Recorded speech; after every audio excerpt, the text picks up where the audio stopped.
Okay, so this is the video for practice number 1. This week we're going to be working on graphs of inequalities. We're going to do a single inequality, and we're also going to do systems of inequalities. So let's get started. This first question here is asking us to compare. It's asking us to take a look at this graph and then figure out which of these inequalities would produce this graph. So what I want to do here is I want to look for if I examine my answer choices, I want you to notice that all of them have the same inequality symbol. So I'm not too concerned with the fact that this is a dotted line because they've all accounted for that already. And I'm not too concerned with the fact of which this is shaded because they're all pointed the same direction. So all I'm really concerned with in this problem is the y-intercept of the line and the slope of the line. So let's take a look here. Let's start with the y-intercept. The y-intercept is where the graph crosses the y-axis, so that's going to be right there. So my y-intercept in this case is going to be 0, comma 1. Now, if I look at my answer choices, all of these have a y-intercept of 1, so that didn't really help me. So this question is really just about the slope. All right, so let's take a look at the slope then. So if I look at the slope, what I want to do is I want to pick 2 points on the graph where it crosses at a nice intersection. So for example, I'm going to choose this point right here, and I'm going to choose this point right here. And what I notice is that as I read this graph from left to right, in order to go from this point to this point, I need to go down 2 and to the right 1. So that tells me that my slope is down 2 and to the right 1. So that eliminates this answer choice and this answer choice because they both have slopes of 1/2.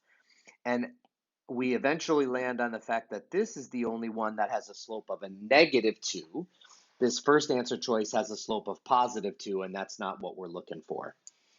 All right, so that's the first one. Second one. Second one is asking us to actually graph an inequality on our own. Okay, well, let's start with figuring out the line part of it. So the first thing I want to do, I want to go through this all the way through, even though you probably know some of this stuff. So the first thing I want to do is I want to state that my y-intercept, which is found right here, it's the part that doesn't have the x, that tells me that my y-intercept is 0, comma -5, and I can plot that on my graph. That's down 5 from the origin, 1, 2, 3, 4, 5. So there's my y-intercept right there.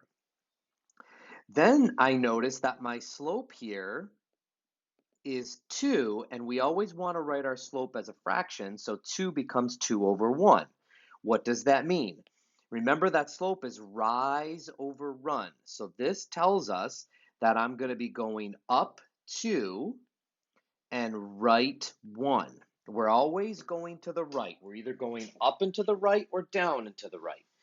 So I'm going to start from my y-intercept, and I'm going to go up 2 and right 1, and then again, up 2 and right 1.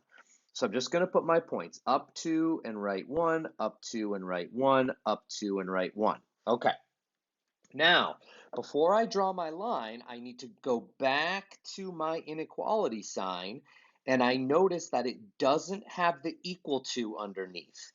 Remember that if it's greater than or equal to, it would be a solid line, but this is not solid. This is dashed because of the fact that it does not have the equal to part.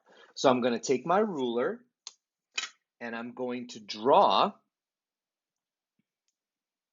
my line, and I'm going to draw it dashed. Okay, we should always put a label on that, so I'm going to put y is greater than 2x minus 5. Okay, that's not as important when we're just graphing one inequality, but when we graph two, it's going to be really important. And now all I need to do is figure out how to shade. In order to figure out how to shade, remember we're going to test the point 0, 0. So I'm going to plug in 0 for x, I'm going to plug in 0 for y. So here's my inequality. Plug in 0 for y, plug in 0 for x. 0 is greater than 0 minus 5. 0 is greater than negative 5. That is true. Okay, so what does that tell us? The point 0, 0 is right here, and that's in the solution set because it made the inequality true. So that means I want to shade the side that has 0, 0. So I'm going to shade this half plane right here. Remember, half plane is what we call it. So that right there is the graph of y is greater than 2x minus 5. We'll see you for the next one.